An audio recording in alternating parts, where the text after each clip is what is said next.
Hello there guys. Today I'm going to be introducing you to a game that goes by the name of Forge.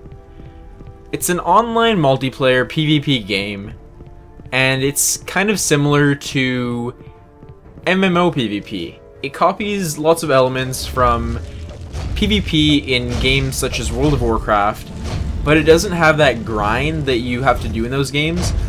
I played a lot of PvP in World of Warcraft, and I remember just thinking how unfair it was, because first of all, just to be PvP, if you just want to do PvP, you have to grind and grind to get on the same level as everyone else. You have to actually get to a certain rank in order to have the best weapon, and then people that are doing hardcore raiding get their own legendary weapons and such that just beat out everything that comes from straight PvP. This game does not have that problem, and that is a huge plus. It's more skill-based, and therefore more action-oriented. All your shots and moves and abilities, you actually have to aim them. So you'll need to be on the enemy when you initially hit the button saying, I want to use this move. From there, say if you're shooting an arrow, the arrow will actually follow your target. So unless they're standing behind a pillar or something, because line of sight is extremely important in this game, you will actually be able to hit them no matter what, but that initial shot actually has to be aimed, as you can't tab target an enemy or anything like that. You can't lock on, you have to actually aim by yourself. And for that reason, this game becomes kind of more of a hybrid between a MMO PvP game and a FPS game. Now I should say third-person shooter game, because it isn't third person, but you will have to aim. So for that reason, I am bad at this game, and I can't really see myself getting anywhere past mediocre at this game, because I am not a first-person shooter player. I'm not someone that is anywhere near good at aiming. I'm pretty terrible. But for some reason, I'm still really enjoying this game. It might be because of the setting. The more fantasy-like setting is something I really like in a game. For example, Chivalry is a game that is pretty much an FPS, but because it's in medieval times, I quite enjoy it. And for the same reason I enjoy this game. The other thing is just the fact that it's in third person, and I much prefer that perspective. Not everyone agrees, but I just love the situational awareness that it gives you, and it makes me a little less, I don't know, claustrophobic? That might not be the right term, but I just prefer the third person. Anyway, Forge gives you 5 classes, each of which has a nice set of 9 abilities.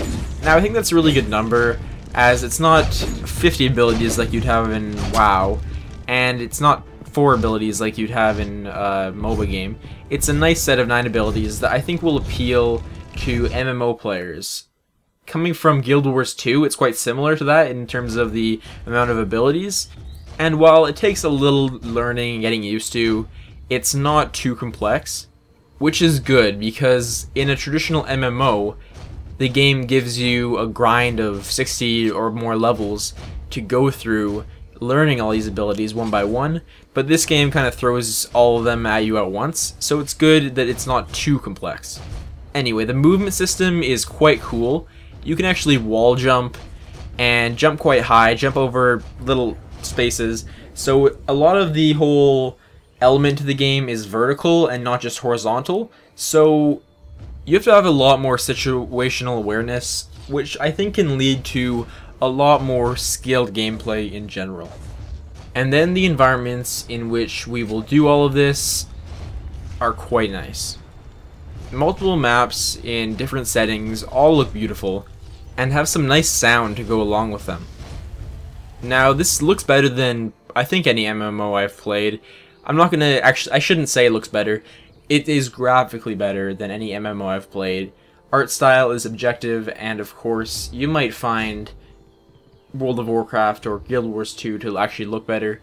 But in terms of graphical capabilities, and especially considering this is an indie game, it looks pretty incredible. And while that's true, I did mention it's an indie game, and as that, it does have some minor issues here and there, not too much. It just doesn't have all the polish in the world. Something I noticed right away was Sometimes when you die, it'll just jump right back, right out of your place and not even show you your character dying. There's some more stuff like that that can just rub you the wrong way a little bit, but nothing is too major. In general, the game is nicely done. It has a good menu system, good options. From what I can tell, the balance is, well, alright between classes, because they've done a good job of making each character have a different role in the game. Currently, there's a more stealthy character, a more melee-focused character that's tanky, a mage character that shoots fire, a ranger character that's a little more stealthy as well as shooting arrows, and then a healer character. And while the pyromancer and archer might overlap a little bit, the other characters have their own unique roles, and I believe they have more characters incoming in the future. Personally, I'm having a lot of fun with my Pathfinder, and I'm going to try out all the classes that the game has to offer. You can probably expect some more videos of those classes in the future on this channel, but otherwise, I totally recommend this game. Now, I actually have a key for this game to give away, so I guess if you want to get this key, you can subscribe to my channel and then leave a comment below on this video, and then anyone that does that will have a random chance to get the key. If you're already subscribed, then just leave a comment below for that chance. If you do not win, then I will totally link the Steam page for this game below, and that is about all. Thank you so much for watching, guys. I've been Maple Dungeons, and I will see you next time.